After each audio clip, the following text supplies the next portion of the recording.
nous rejoint maintenant quelqu'un qui défend lui aussi ardemment l'idée d'une trêve. Il s'agit de Rony Broman. Merci Rony Broman d'être avec nous. Je rappelle que vous êtes ancien président de Médecins sans frontières.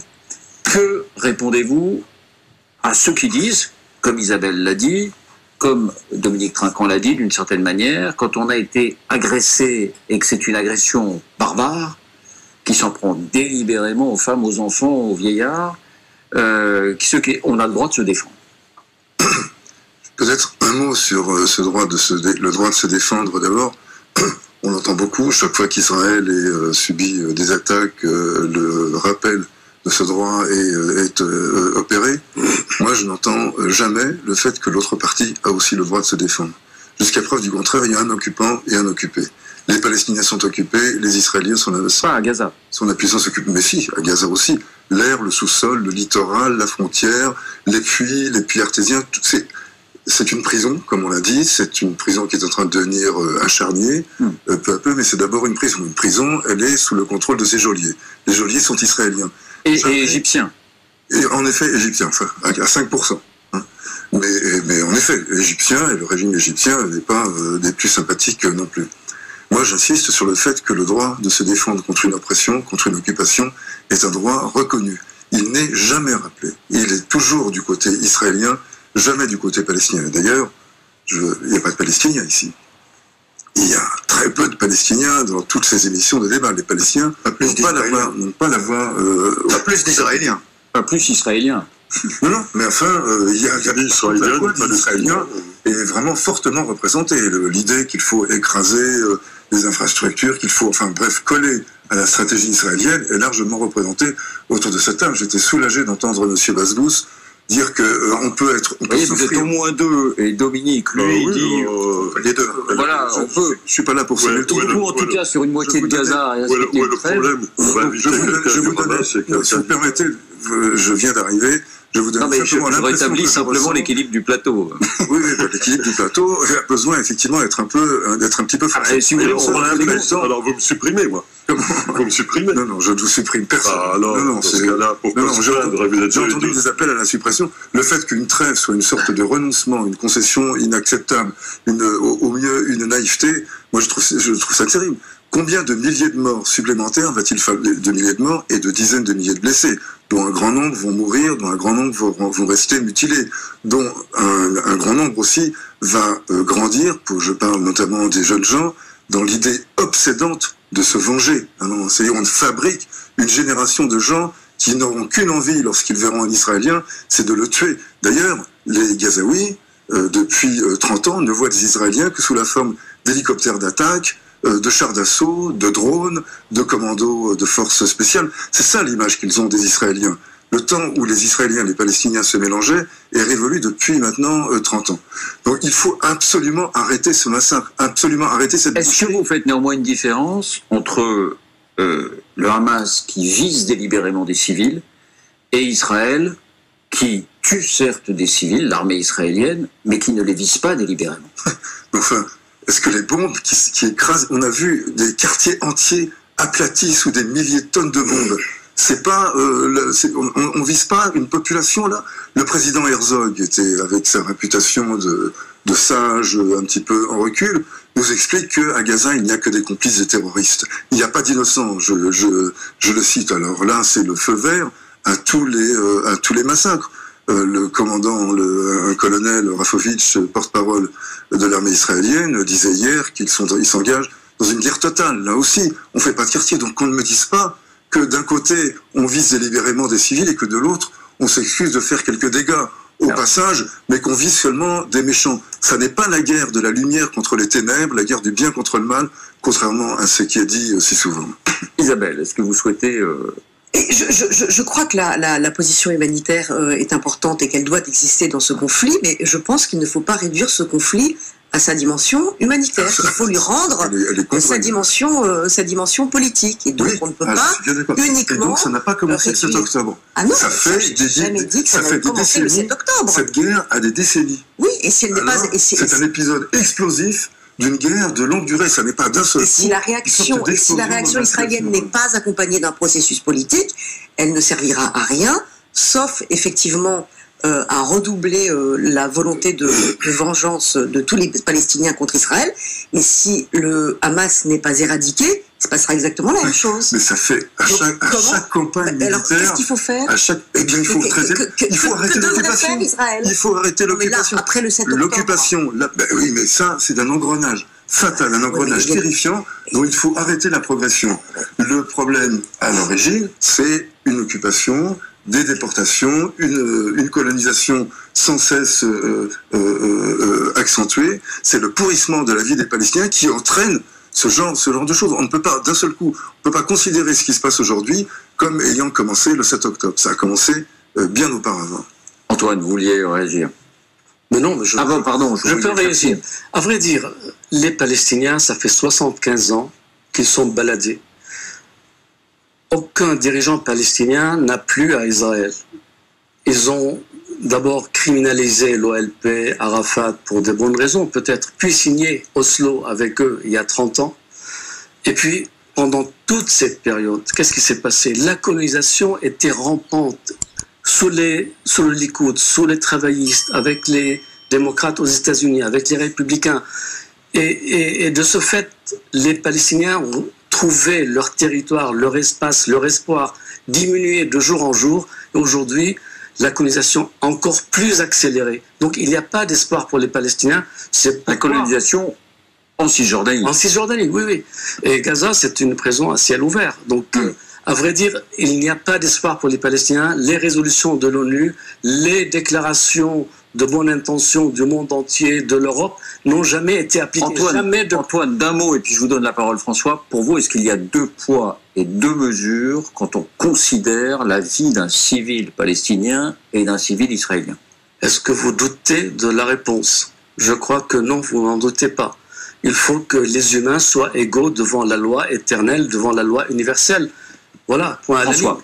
Oui, le Hamas n'est pas l'OLP. Le slogan du Hamas, qu'on entend beaucoup et beaucoup trop, y compris dans des villes européennes, c'est la Palestine de la rivière à la mer. Ça veut dire du Jourdain jusqu'à la Méditerranée. Ça, c'est un projet négationniste d'Israël en tant que tel. Le Hamas n'en a rien à cirer de la colonisation. C'est pas son sujet. Alors si on me dit il faut qu'il y ait une autorité palestinienne forte, qu'il faut libérer Marwan Barghouti, qui pourrait être le président de l'autorité palestinienne, malgré son pédigré terroriste et ainsi de suite. Dossier vide. Non, mais justement, je dis oui.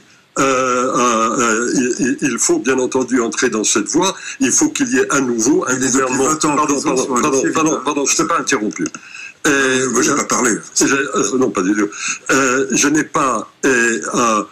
Tant qu'il n'y aura pas un gouvernement fonctionnel en Israël, et le gouvernement actuel est gravement dysfonctionnel pour toutes sortes de raisons, et tant qu'on n'aura pas une autorité palestinienne qui aura recouvré son autorité, on ne pourra pas entrer en matière pour la création des 2 États. Mais on sait bien que c'est la seule issue. Par contre, ça ne règle pas le problème du Hamas.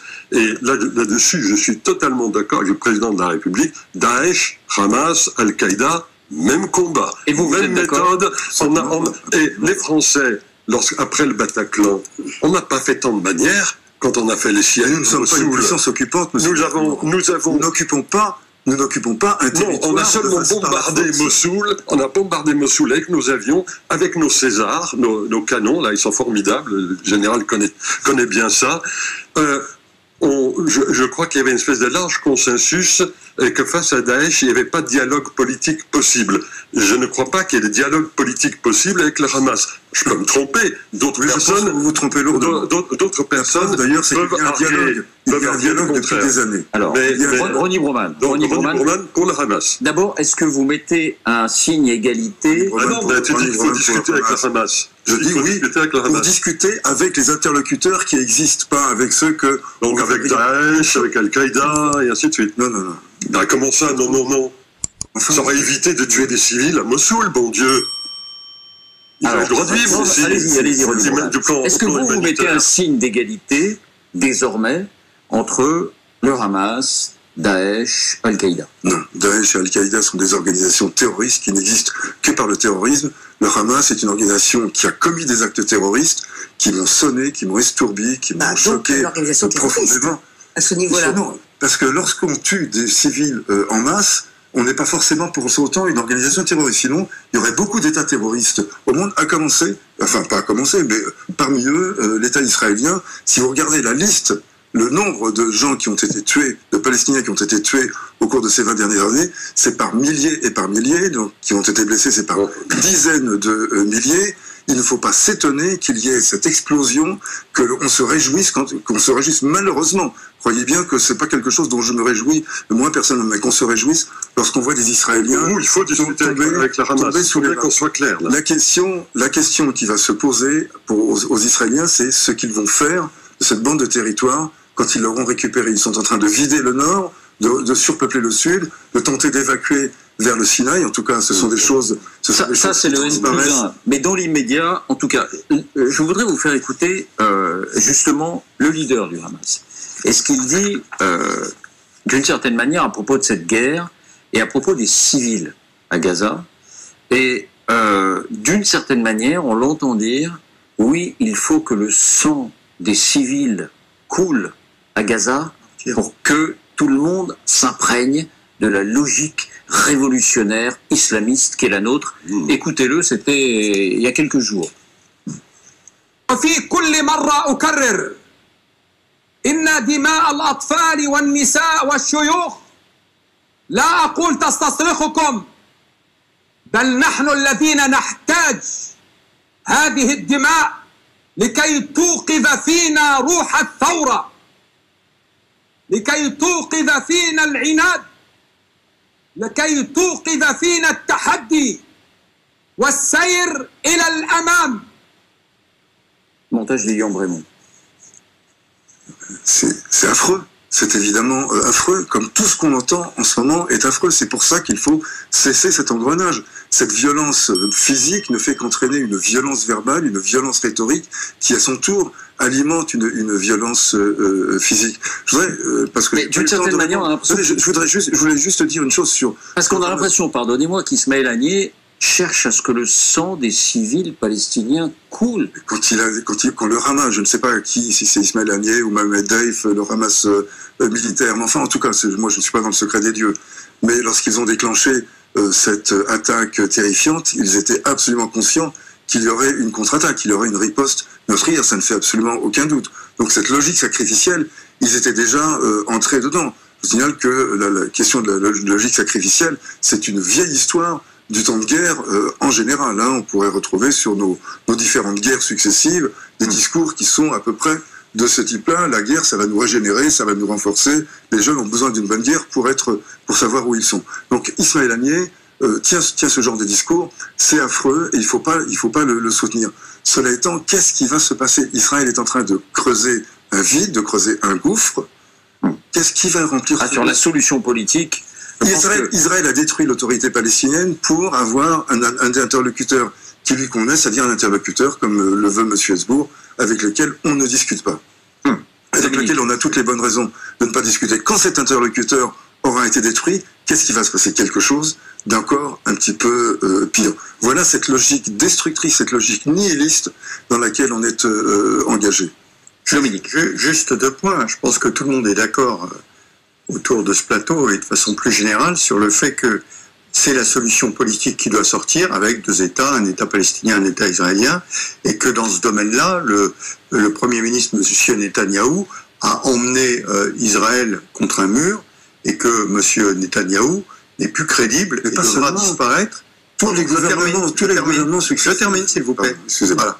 Donc, je crois que tout le monde est d'accord avec ça.